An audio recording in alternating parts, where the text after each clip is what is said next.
The words hung in the air like smoke, impossible to inhale, impossible to wave away. 3 simple words that changed everything.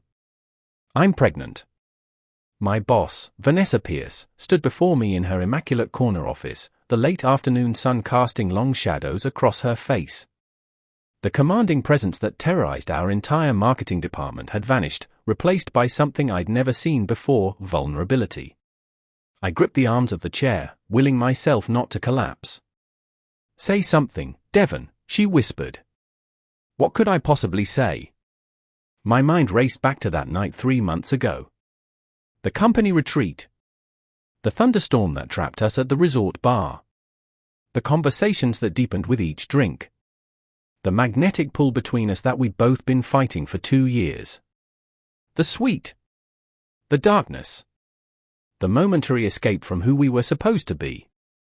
And then the cold light of morning, when Vanessa transformed back into Ms. Pierce, the fierce executive who pretended nothing had happened. Are you? My voice cracked. Are you certain? She nodded, one hand unconsciously moving to rest on her still flat stomach. 12 weeks. I've known for almost a month. A month? The word came out sharper than I intended. You've known for a month and you're just telling me now. Vanessa, Ms. Pierce, my boss, the mother of my child, sank into her chair, her normally perfect posture crumbling. I needed time to think, she said.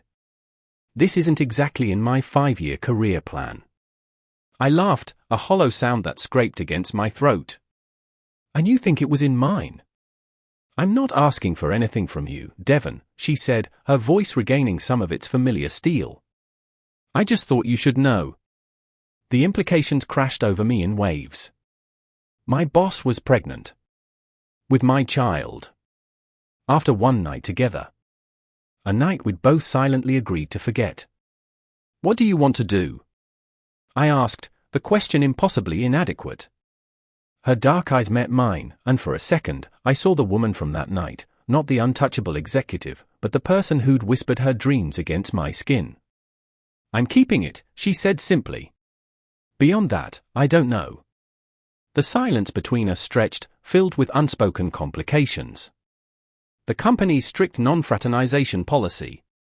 The whispers that would follow when people found out. The fact that I reported directly to her. The 12-year age gap. The cultural differences.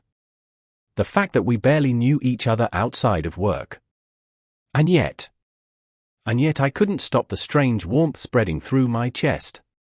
A child. My child. I should go, I said, rising from the chair on unsteady legs. I need to process this. Vanessa nodded, mask firmly back in place. Take the rest of the day. We'll talk tomorrow. I reached the door before turning back. For what it's worth, I'm not going anywhere. Whatever you decide, whatever we decide. I'm here. Something flickered across her face, relief? Fear? Hope? Before she could respond, her phone rang, shattering the moment. As I walked out of her office, I could feel the foundation of my life shifting beneath my feet. Nothing would ever be the same again. And the most terrifying part? A piece of me was glad. Before I continue, kindly subscribe to this channel. Sleep evaded me that night.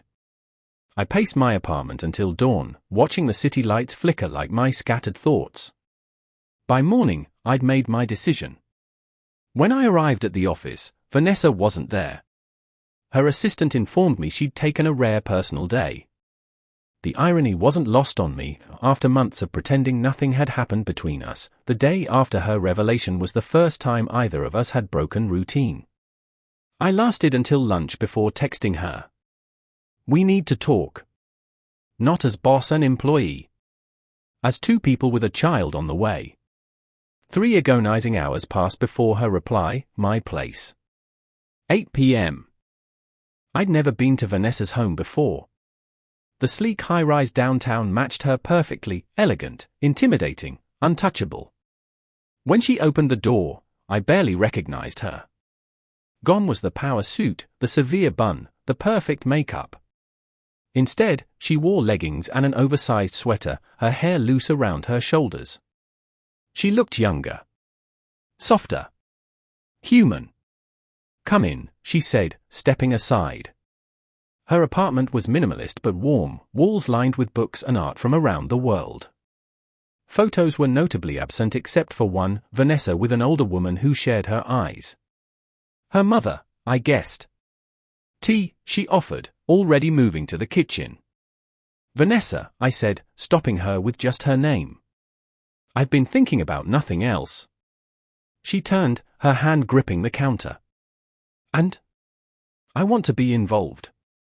Fully involved. Not just financially, not just weekends. I want to be this child's father in every sense of the word." Something in her posture relaxed. "I was afraid you'd want me to." "No," I said firmly. "Never that." She nodded, resuming making tea with hands that trembled slightly. We sat on her sofa, a careful distance between us. "The company has a policy," she began. "I know. I've already updated my resume." Her head snapped up. "What?" "No, Devon, your career is important," I finished. "But not as important as this." "I'm the one who should step down," she argued. "I'm senior management." The responsibility is shared," I interrupted. "But you've worked 15 years to reach that position." "I can find another job." The silence stretched between us, filled with implications neither of us had fully processed.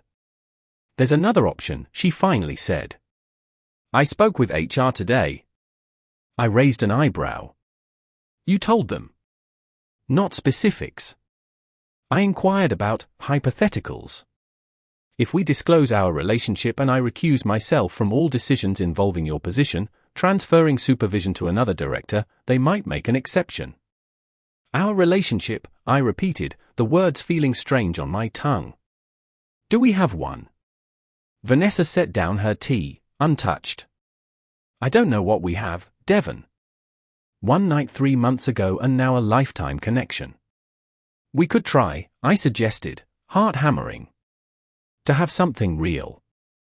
For the baby. For us." Her laugh was soft, sad. "Be honest. Before that night, what did you think of me? The Ice Queen? The Dragon Lady? I've heard the nicknames." I couldn't deny it. Vanessa Pierce was feared throughout the company, renowned for her brilliance and her ruthlessness in equal measure. "I thought you were extraordinary," I said instead. "Intimidating, yes. But the way you command a room, the way you refuse to apologize for your excellence. I admired that long before I desired you." Color bloomed across her cheeks. "Don't say things you don't mean." "I've never been more sincere." I moved closer, bridging the gap between us. "That night wasn't just alcohol or convenience, Vanessa. We've been circling each other for 2 years." Her eyes met mine, uncertain. "It would be complicated." "The age difference.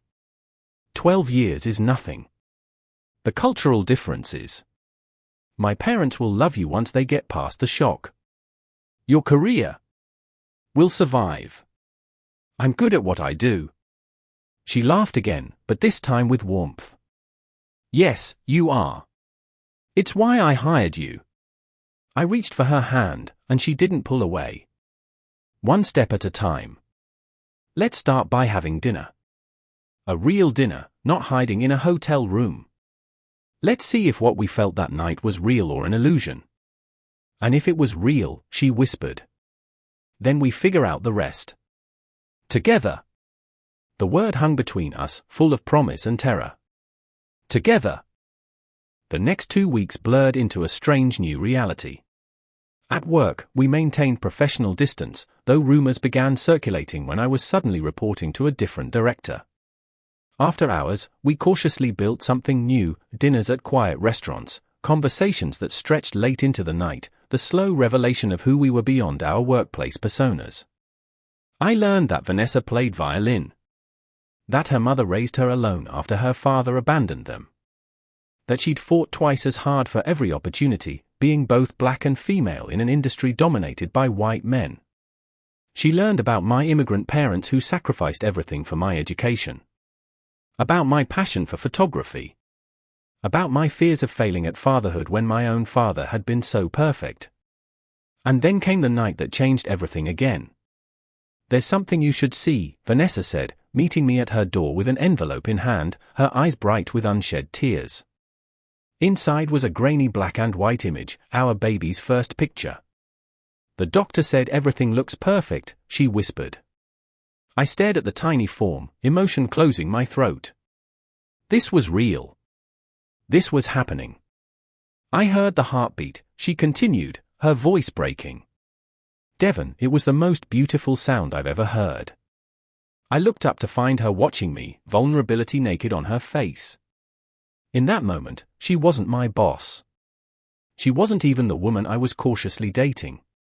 She was the mother of my child, and something fierce and protective roared to life inside me. Without thinking, I pulled her into my arms, and for the first time since that night 3 months ago, I kissed her. What happened next would either save us or destroy us completely. Before I continue, kindly subscribe to this channel. The kiss changed everything yet again. What began as comfort transformed into hunger, months of tension finally breaking. But as dawn filtered through Vanessa's bedroom windows, reality waited. "We need to make it official," I said, watching her slip into her robe. "The disclosure to HR." She nodded, suddenly the executive again despite her tousled hair. "I've prepared the paperwork. We'll submit it today." By noon, it was done. By evening, the entire company knew. The fallout was immediate and brutal. Whispers followed us through hallways. Email chains exploded with speculation. Some colleagues avoided eye contact, others watched us with undisguised fascination. "They're saying I slept my way into special treatment," I told Vanessa that night, attempting humor despite my clenched jaw. "They're saying I'm having a midlife crisis," she countered, her smile not reaching her eyes. We pretended it didn't matter. We focused on the growing life inside her, on building something real between us. But the strain was taking its toll. Then came the dinner with my parents. "You didn't tell them, did you?" Vanessa asked as we drove to their modest suburban home. "That you're pregnant?" "No. That's for us to share together." She nodded, but her hands wouldn't stop smoothing her dress. I'd never seen her nervous before. Vanessa Pierce, who commanded boardrooms and struck fear into executives, was terrified of meeting my immigrant parents. "They'll love you," I assured her, though uncertainty gnawed at me. My mother opened the door, her smile faltering for just a moment at the sight of Vanessa, older, professionally polished, and unmistakably different from the women I'd brought home before. "Welcome," my mother said, recovering quickly. "Devon has told us so much about you." The first hour was excruciating. Stilted conversation. My father's evaluating gaze. My mother's too bright smile. Vanessa's perfect posture and carefully measured responses. Until my mother served dinner. "This is incredible," Vanessa said after one bite, genuine pleasure replacing her mask of politeness. "Is that cardamom I taste?" My mother beamed. "Yes. Most Americans cannot identify it." "You cook?" "Poorly," Vanessa admitted with a self-deprecating laugh. "But my mother made traditional dishes.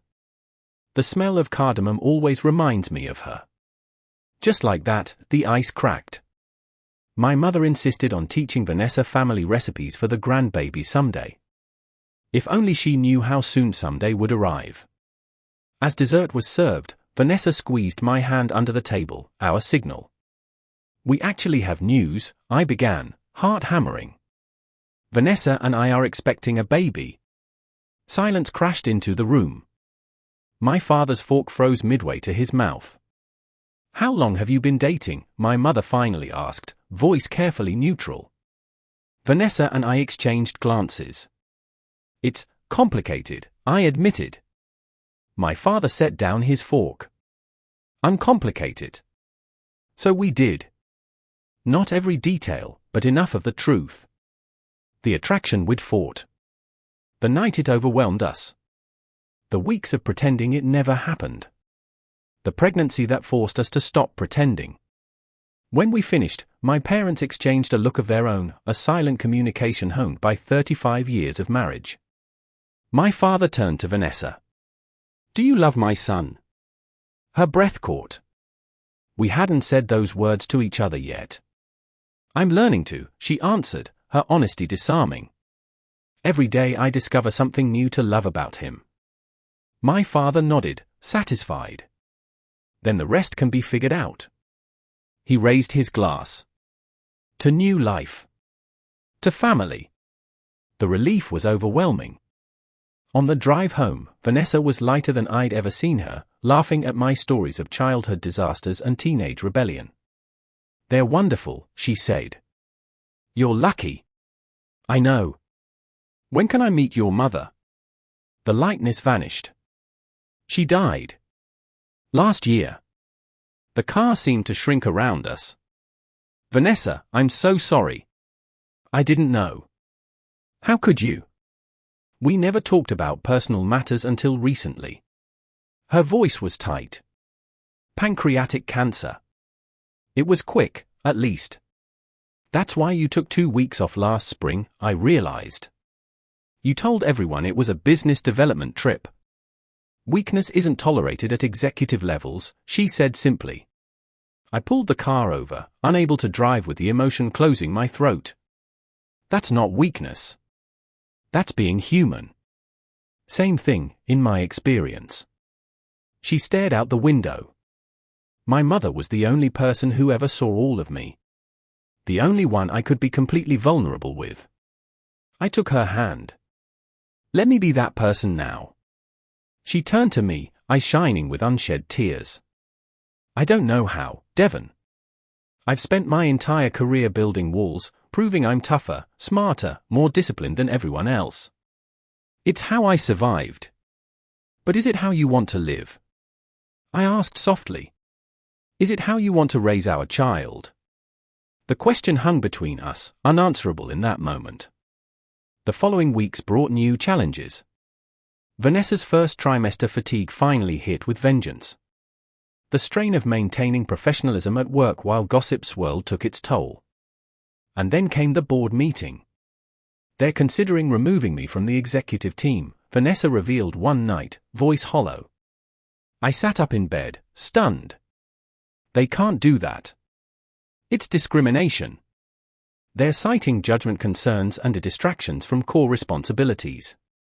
Nothing explicitly about the pregnancy or our relationship." Her laugh was bitter. "They're too smart for that." "Fight it," I urged. "You've made this company millions."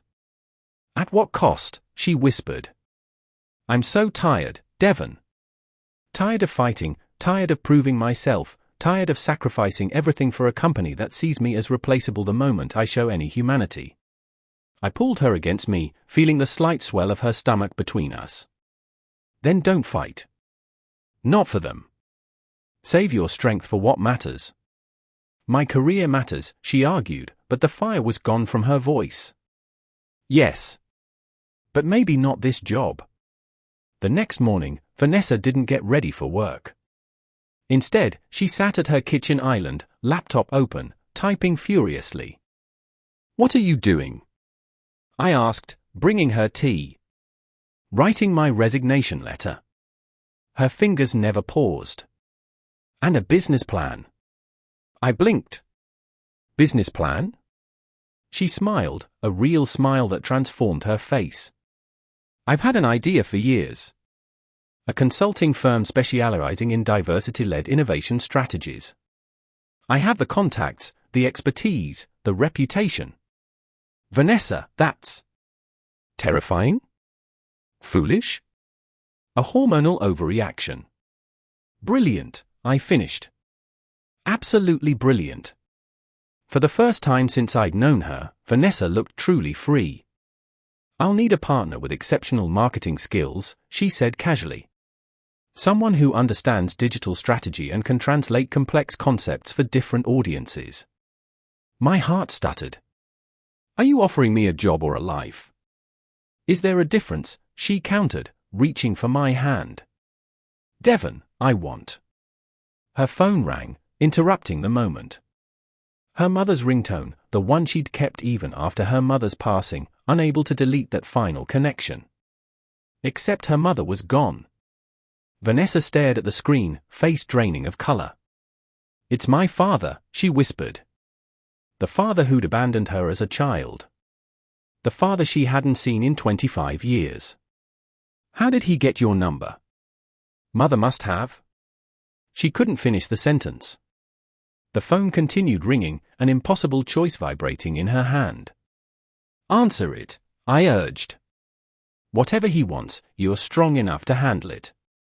She took a deep breath and pressed accept. Hello? I couldn't hear his words, only watch as emotions chased across Vanessa's face, shock, disbelief, anger, and something else I couldn't identify. How dare you, she finally said, voice shaking. After all this time. She listened again, knuckles white around the phone. I don't care what the doctors say. You can't just, she stopped, closing her eyes. No. No, I won't do this over the phone. If you're serious, you know where I live. She hung up, phone clattering to the counter. Vanessa? I approached cautiously. What's happening? When she looked up, her eyes held a storm I'd never seen before. My father is dying, she said, voice distant. And he wants to meet his grandchild before he goes.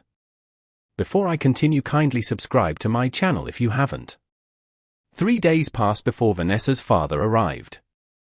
3 days of watching her battle demons I couldn't see, preparing for a reunion she never wanted. You don't have to do this, I reminded her as we waited in her living room, the atmosphere thick with anticipation. You owe him nothing. I know. She straightened a picture frame for the 5th time. I'm not doing it for him. The doorbell rang. Vanessa froze. I'll get it, I offered. No. She squared her shoulders. This is my fight. The man who stood in the doorway bore little resemblance to Vanessa, yet something in his eyes, intelligent, guarded, was unmistakably familiar. Age and illness had hollowed him, but dignity remained in his posture. Vanessa, he breathed, as though saying a prayer. James, she replied, pointedly not calling him father. She led him inside, making introductions with mechanical precision. This is Devon, my partner. Devon, this is James Wilson. We sat in uncomfortable silence until Vanessa spoke. The doctors gave you how long? 6 months. Maybe less. His voice was a rich baritone, incongruously strong in his weakened frame. Lung cancer. Stage 4. And that's why you're here? To clear your conscience before you go. He flinched but didn't deny it. Partly. But also because your mother made me promise. Vanessa stiffened beside me. What are you talking about? I visited her. Near the end. His hands trembled slightly. We'd been in contact for years, Vanessa. Not often, but enough. She kept me updated on your life. Your accomplishments. She never said a word, Vanessa whispered, betrayal lacing her voice. She honored your feelings. You made it clear you wanted nothing to do with me. He leaned forward. But when she knew she was dying, she asked me to make a promise. That if you ever had children, I would try once more to be part of your life. Vanessa's hand moved unconsciously to her stomach. How did you know? I didn't.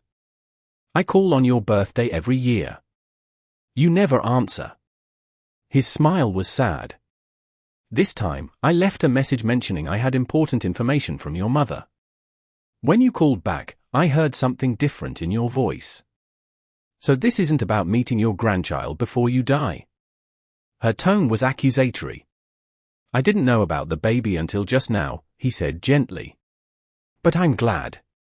It feels like completion. Completion? Anger flashed in Vanessa's eyes. You abandoned us. You don't get to claim my child as some circle of life moment. James nodded, accepting the rebuke. You're right.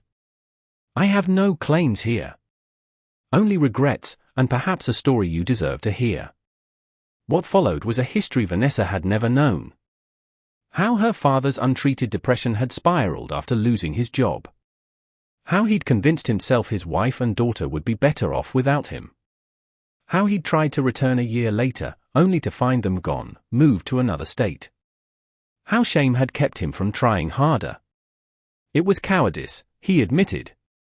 The greatest mistake of my life. Did Mother forgive you? Vanessa asked, voice small. Eventually. Not completely. Tears slipped down Vanessa's cheeks. I can't either. Not yet. I understand. He reached into his jacket, removing an envelope. This is from her. She asked me to give it to you if this day ever came. And this, he set a small wooden box beside it, is from me. Open them when you're ready. He stood to leave, our briefest visitor yet most consequential. At the door, he turned back. You look like her, you know. Same strength. Same fire. But you have my stubbornness. His smile was wistful. Your child will be extraordinary with such bloodlines. After he left, Vanessa sat motionless, the envelope and box untouched before her. Do you want to be alone? I asked. No. She gripped my hand. Stay.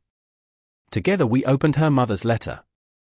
Elegant handwriting filled the pages, a mother's final wisdom, her blessing for Vanessa's future, her gentle nudge toward forgiveness, not for James's sake but for Vanessa's own heart. The wooden box contained a family heirloom, a simple silver locket containing photos of 4 generations of women. James's note explained it had been his grandmother's, then his mother's, then meant for Vanessa. He kept this all these years, she whispered, closing it in her palm. That night, Vanessa cried in my arms until dawn, for her mother, for the father she'd lost and found too late, for the years wasted in anger, for the child who would know only fragments of its heritage. Morning brought clarity. Vanessa looked different somehow, lighter, as though she'd set down a burden carried too long. I've been thinking about names, she said over breakfast. If it's a girl, I want to name her after my mother. And if it's a boy? She hesitated. Maybe James could be a middle name. Not because I've forgiven him completely, but because our child deserves to know where they come from, all of it, the good and the flawed. 2 weeks later, we launched our consulting firm from Vanessa's living room. 6 weeks after that, we moved into proper offices with our first 3 clients, all former contacts of Vanessa's who believed in her vision. James came to the office opening.